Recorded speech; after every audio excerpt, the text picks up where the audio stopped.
right. So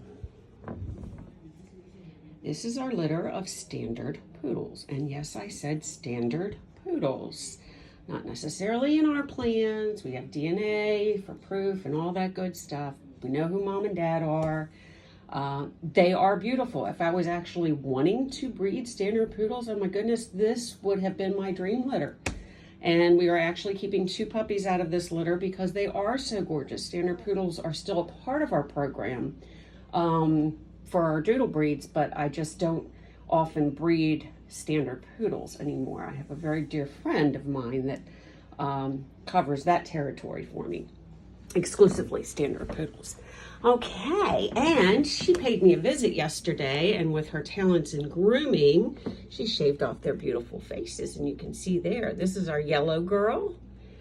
She is a brown and white tuxedo. There may be more hidden. There's like little things are popping up that surprise us. This guy right here, when he was first born, the light blue, he was all black. And it made us question, uh-oh, did we have a dual sire litter? Did we get one sheepadoodle out of that? Well, nope. You can see the sable popping through on him, and it's actually even popping through on his coat on the back.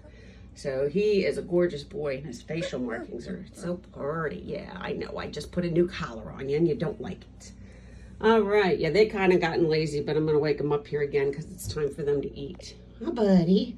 Yeah. All right, here is our beautiful dark brown, another one of our dark brown tuxedos. The yellow is one of them. And, oh, I know you want to go back to bed. They were out running around here a little bit ago, but of course I wasn't ready to film them yet.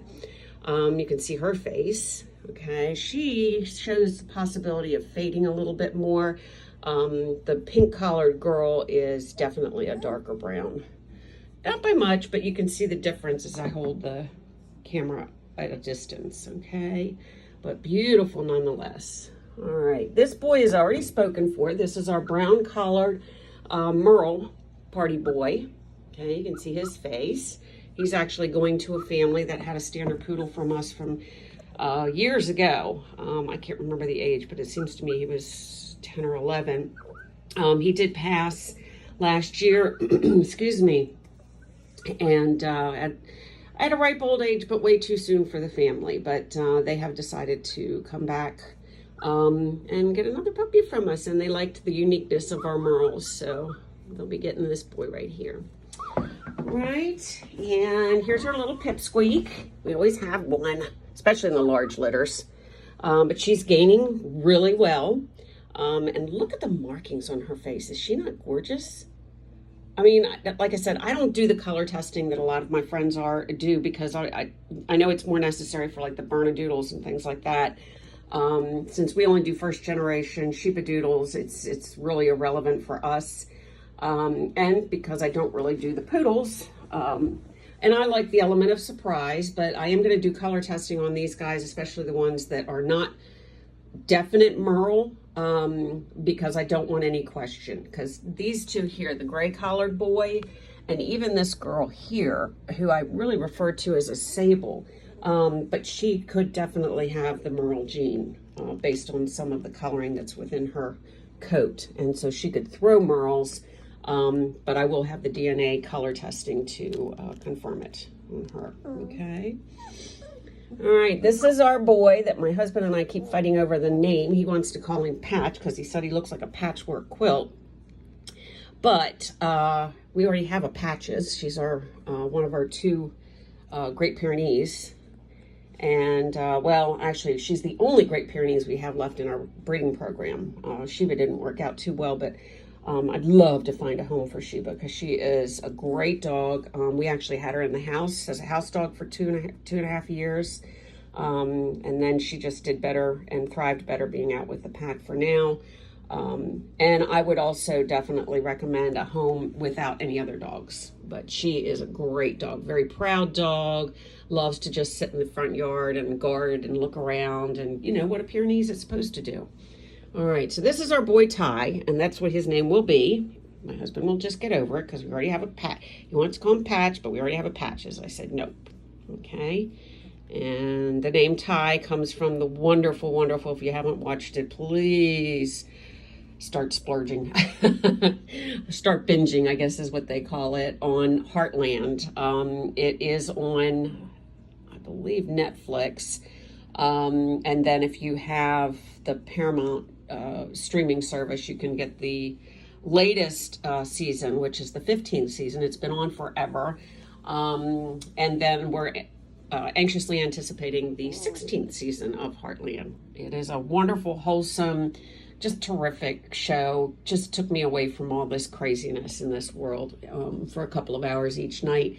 And because there's so many seasons, it was several months, you know, and not that I watched it every single night because I couldn't, but great, highly recommend that series, Heartland.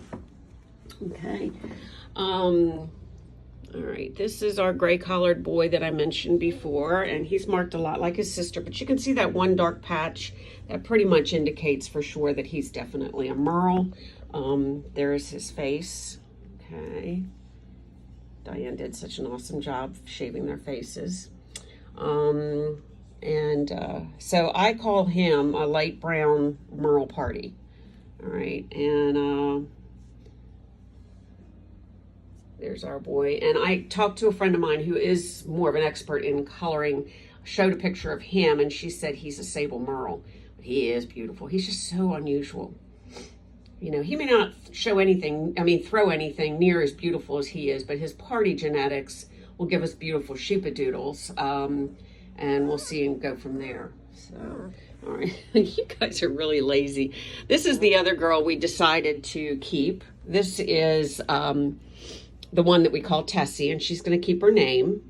And I just love her marking. She's marked, she's a brown and white, and which actually helps us to throw black and white sheepadoodles that tend to keep their black and white a little bit more. And her markings are just stunning. I just love the way she's marked. She's marked like my dairy cows, like I love. And so I decided to keep her too. All right. And we do have some adults for retirement. I actually had a great inquiry for our one and only Newfoundland girl. I'd love to see her retire in a wonderful home. Okay, there's our pink girl. There's our purple girl. All right, our light blue boy that I told you about that is changing his coloring every single day. And I know they're not real active today. You know, in a few days I'll get another video and they'll probably show a little bit more activity. You have such a light, beautiful face, don't you? Yeah, that's our gray collar boy.